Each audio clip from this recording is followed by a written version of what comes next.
범인 체포. 우리의 잠복은 오래 걸리지 않았습니다.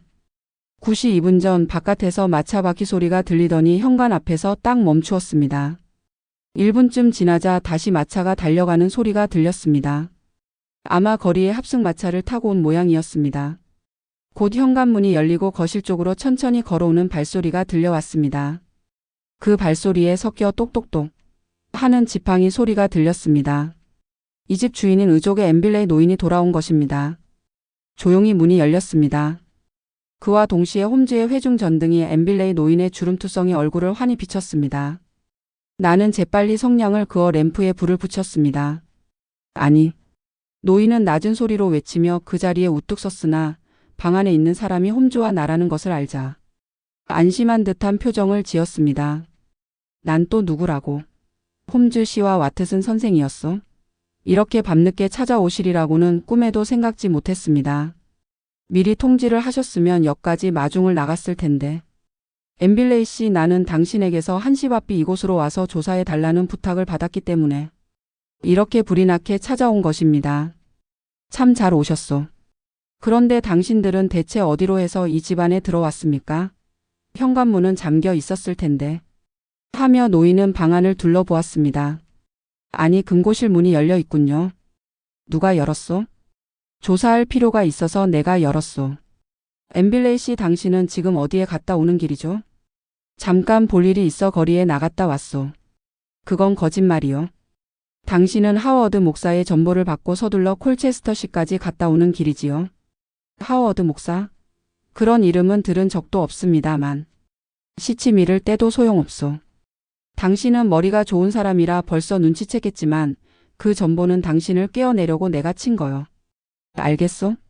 그 전보에 나는 파란 페인트의 비밀을 알고 있다. 곧 콜체스터시까지 오지 않으면 당신 신변에 위험이 닥쳐올 것이다. 라고 적혀 있었죠. 노인은 무슨 잠꼬대를 하느냐는 듯이 홈즈를 바라보고 있었습니다. 캥기는 데가 있는 당신은 대체 하워드라는 목사는 어떤 자일까? 만일 내 비밀을 안다면 살려둘 수가 없어. 라고 생각하고는 그 책상 서랍에서 오늘 아침 와트슨에게 보인 6연발 권총을 꺼내 콜체스터시까지 달려갔어. 그런데 존 하워드 목사는 이미 사흘 전에 병으로 죽은 것을 알았어. 비로소 당신은 누군가에게 속은 줄 알고 당황하여 이리로 되돌아왔습니다. 어떻소? 홈즈 씨, 나는 당신이 지금 무슨 말을 하고 있는지 도무지 알아들을 수가 없군요. 엠빌레이 씨. 서로 쓸데없는 말은 그만둡시다. 나는 당신이 없는 동안 1시간가량 금고실과 마루 밑까지 샅샅이 조사했습니다. 그리하여 이번 사건을 완전히 해결한 것입니다. 뭐 해결했다고요? 그럼 돈과 증권을 갖고 달아난 두 사람의 행방을 알았나요? 물론이지요. 그럼 어째서 경찰에 알려 그들을 체포하지 않죠? 그 두 사람을 체포할 필요는 없습니다. 체포되는 것은 바로 엠빌레이 씨 당신이요. 예, 내가? 왜요? 당신이 부인과 그 애인인 어네스트 의사를 죽였기 때문이요. 홈즈의 목소리는 얼음과 같이 차가웠습니다. 순간 노인의 얼굴엔 당황한 빛이 떠올랐으나 곧 안정을 되찾고 태연한 척 하였습니다. 하타. 홈즈 씨. 당신 이야기는 정말 재미있어. 그러나 당신은 터무니없는 착각을 하고 있습니다. 내가 사랑하는 아내인 에메리아와 어네스트를 무슨 까닭으로 죽였다는 거죠? 이유는 질투입니다. 알겠소, 엠빌레이 씨? 당신은 사건을 의뢰하러 나를 찾아왔을 때 나는 아내와 어네스트가 몰래 사랑하고 있다는 것을 알고 있었습니다. 그러나 그림 물감 회사의 사장까지 지낸 내가 질투를 하다니 내 자존심이 용서치 않소. 나는 만일 두 사람이 진심으로 사랑하고 있다면 아내와 이혼해도 좋소. 다만 도둑 맞은 1만 파운드와 20장의 증권만은 찾고 싶소. 라고 말했었죠? 예, 그랬었지요. 지금도 그 생각에는 변함이 없소. 그게 당신의 거짓말의 시초인 것입니다. 당신은 두 사람의 사랑을 인정하기는커녕 마음속에서는 그들에 대한 미움과 노여움이 불처럼 들끓고 있었던 것입니다. 당신은 어떻게 해서든 두 사람을 죽이려고 작정하고 면밀히 계획을 세웠습니다. 그리하여 끝내 두 사람을 죽이는데 성공한 것입니다. 홈즈 씨. 당신이 지어낸 이야기는 점점 더 재미있군요. 그러면 내가 그 두 사람을 죽였다는 증거라도 있습니까? 증거라면 얼마든지 있습니다. 엠빌레이 씨.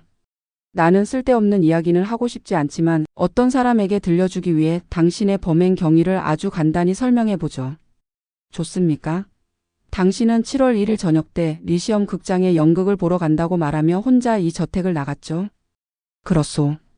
처음에는 아내와 같이 갈 예정이었으나 아내가 머리가 아프다고 해서 부득이 혼자 간 것입니다. 그런데 당신은 극장에는 가지 않았소.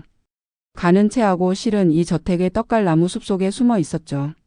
무슨 말을 하는 거요? 그날 밤 나는 분명히 극장에 갔다가 밤늦게 돌아왔는데 그 증거로 못쓰게 된 아내의 입장권을 와트슨 선생에게 보이기까지 했지 않소. 하타. 그 표를 와트슨에게 보인 것이 당신의 큰 실수였소. 와트슨은 정확히 그 번호를 외우고 있었단 말이오. 당신은 2층 비열의 23번 표를 한 장밖에 사지 않았소. 우리는 오늘 밤 이리로 오기 전에 리시엄 극장에 들러서 조사했어. 그날 밤 2층 비열에는 당신을 고사하고 손님이라곤 한 사람도 없었다고 안내양이 증언했어. 다시 말해서 당신이 만든 알리바이는 아무 소용이 없게 된 것이오. 노인의 얼굴에 비로소 낭패의 빛이 떠올랐습니다. 홈즈는 이야기를 계속했습니다. 엠빌레이 씨, 당신은 극장에 간다고 부인에게 거짓말을 하고 사실은 정원의 떡갈나무 그늘에 숨어 있었소. 얼마 후 젊은 의사 어네스트가 여느 때와 같이 당신과 체스를 두려고 찾아왔소. 어쩌면 부인이 당신 없는 틈을 타서 불러들였는지도 모르지만 어네스트는 이 거실에서 당신 부인과 정답게 이야기를 나누고 있었소. 거기에 갑자기 당신이 나타난 것입니다. 노인은 할 말을 잊은 듯 잠자코 있었습니다. 두 젊은 남녀는 몹시 놀랐겠지요. 당신이 11시가 넘어서야 집에 돌아올 것으로 생각하고 있었기 때문이죠. 그러나 당신은 짐짓 태연한 척하고 야 어네스트 씨 아니요? 혼자 극장에 가다 생각하니 쓸쓸해서 돌아왔소. 마침 잘 왔소. 오늘 밤은 체스나 두며 세웁시다. 그런데 체스를 시작하기 전에 꼭 보여주고 싶은 게 있어. 내가 최근에 손에 넣은 진귀한 미술품인데. 에메리아 당신도 아직 보지 않았지? 하며 의사와 부인을 교묘히 저 금고실로 몰아넣은 거요.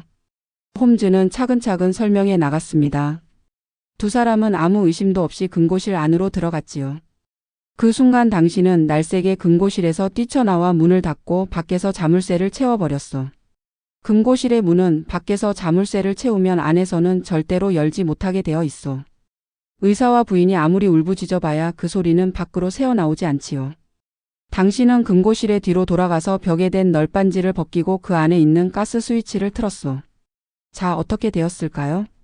나는 조금 전에 의자를 놓고 올라가 저 천장의 가스등을 조사해 보았는데 가스를 잠그는 스위치도 없거니와 유리 안에 심지마저 부서져 있었소. 당신은 처음부터 불이 켜지지 않는 가스등을 설계해 두었던 거요. 나는 언제나처럼 홈즈의 빈틈없는 추리에 놀라며 귀를 기울였습니다. 깨진 가스등에서는 가스가 엄청난 기세로 뿜어져 나왔소. 어네스트는 틀림없이 어떻게 해서든지 가스를 잠그려고 초조하게 애썼을 것이요. 그러나 천장이 너무 높아서 어떻게 할 수가 없었소. 그러는 사이에 좁은 금고실 안에는 가스가 꽉 차서 두 사람은 숨이 막혀 죽어버린 것입니다. 좀체 감정을 겉으로 드러내지 않는 홈즈도 격한 마음을 누를 길이 없는지 목소리가 점점 커져갔습니다. 엠빌레이 씨, 당신은 지금까지 몇 번이나 나는 아내를 진심으로 사랑하고 있다고 말했었죠? 그 사랑하는 젊은 부인이 살려달라고 외치면서 금고실 문을 두드렸는데도 당신은 모른 채 했어. 그리하여 두 사람이 완전히 숨이 끊어졌을 시간을 계산하고 가스 스위치를 잠근 후에 시체를 이 저택 안 어느 구석에다 묻었소. 그 장소도 나는 대강 짐작할 수 있어. 이렇게 당신은 부인과 의사 어네스트의 살해에 성공했지만 한 가지 곤란한 게 있었소. 그것은 금고실에 강한 가스 냄새가 배어 있다는 점이었소. 그래서 당신은 가스 냄새를 얼버무리려고 금고실 안은 물론 복도의 벽까지 파란 페인트를 마구 칠하느라 이튿날 아침 10시가 되어서야 경찰에 신고했던 거요. 아내와 어네스트 의사가 1만 파운드를 가지고 달아났다. 고 말이요. 곧 맥키논 경감이 달려왔지만 페인트 냄새에 속아 끔찍한 살인사건을 눈치채지 못했던 거요. 그리하여 지금도 부인과 어네스트 의사의 행방을 쫓고 있는 것입니다. 홈즈의 목소리는 침착하게 가라앉아 있었습니다. 엠빌레이 씨. 이상이 당신의 부탁을 받고 내가 조사한 사건의 진상입니다. 어네스트 의사와 부인은 당신의 금고에서 일실링도 훔치지 않았소. 아니, 도리어 당신의 금고실 안에서 처참하게 죽음을 당했던 것입니다. 어떻소? 내 추리에 틀린 데가 있으면 말해보시오. 홈즈의 말은 정중했지만 그 눈은 칼날처럼 싸늘하게 빛나고 있었습니다. 말라 비틀어진 감자처럼 흑빛이 되어 있던 노인의 얼굴이 붉어졌다고 생각하는 순간 그의 오른손에는 어느새 6연발 권총이 쥐어져 있었습니다. 꼼짝 마라 홈즈. 어서 벽을 보고 돌아서서 손을 들어. 와트슨, 너도 조금이라도 이상한 짓을 하면 용서 없이 쏘겠다. 재미있군. 홈즈의 태도는 침착하고 당당했습니다. 엠빌레이, 넌 이미 2사람을 죽였다. 또 한 사람 죽여도 마찬가지라고 생각하고 있겠지만 너 따위 비겁한 놈에게 이 홈즈가 당할 것 같은가. 자, 쏘아봐라. 조끼의 앞가슴을 풀어 헤치며 홈즈가 노인 앞으로 쑥 나섰습니다. 노인은 엉겁결에 주춤 뒷걸음질 쳤으나 다음 순간 그 움푹한 눈에 살기가 번뜩였습니다. 앗, 위험해. 홈즈. 내가 소리친 순간 노인의 권총이 탕 하고 불을 뿜었습니다. 그러나 그보다 빨리 홈즈가 몸을 날리며 휘파람을 불었습니다. 동시에 문 뒤에서 가슴을 재고 있던 맥키논. 경감이 맹렬한 기세로 뛰어나와 뒤에서 노인을 억센 팔로 재었습니다. 맥키논 경감은 몸집이 엠빌레이 노인의 입에나 대어 보였습니다. 허약한 노인 따위는 단번에 눌러버릴 것이라고 생각하였습니다. 그러나 뜻밖에도 노인이 몸을 획 틀자 경감의 큰 몸집이 공중에서 한 바퀴 돌아 쾅 하고 방바닥에 나동그라졌습니다. 이 영감쟁이가 날 집어던졌어. 경감은 벌떡 일어서서 다시 노인에게 달려들었습니다. 하지만 노인은 레슬링을 했는지 교묘하게 몸을 피하며 오히려 경감의 팔을 비틀려고 하고 있었습니다. 마침내 2사람 사이에는 엎치락뒤치락 격투가 벌어졌습니다. 홈즈는 빙긋이 웃으며 맥키논 경감의 고전하는 광경을 보고만 있었습니다. 보다 못한 나는 홈즈가 잃은 것도 잊어버리고 노인을 향해 달려들었습니다. 그 순간 나는 왼쪽 정강이를 힘껏 걷어채었습니다. 나는 아픔을 견디지 못하고 하고 신음하면서 방바닥에 털썩 주저앉아 버렸습니다. 마치 다리가 부러진 것 같이 심한 아픔이 계속되었습니다. 노인의 나무 의족에 챈 것이었습니다. 그러고 보니 나무 의족도 무서운 흉기였습니다. 와트슨, 그래서 내가 가만히 있으라고 했잖아. 하며 홈즈는 날쌔게 몸을 날려 돌진하더니 노인의 왼팔을 잡고 거꾸로 비틀었습니다. 노인은 신음소리를 냈습니다. 경감은 엎드린 노인의 몸에 걸터 앉아 재빨리 수갑을 채웠습니다.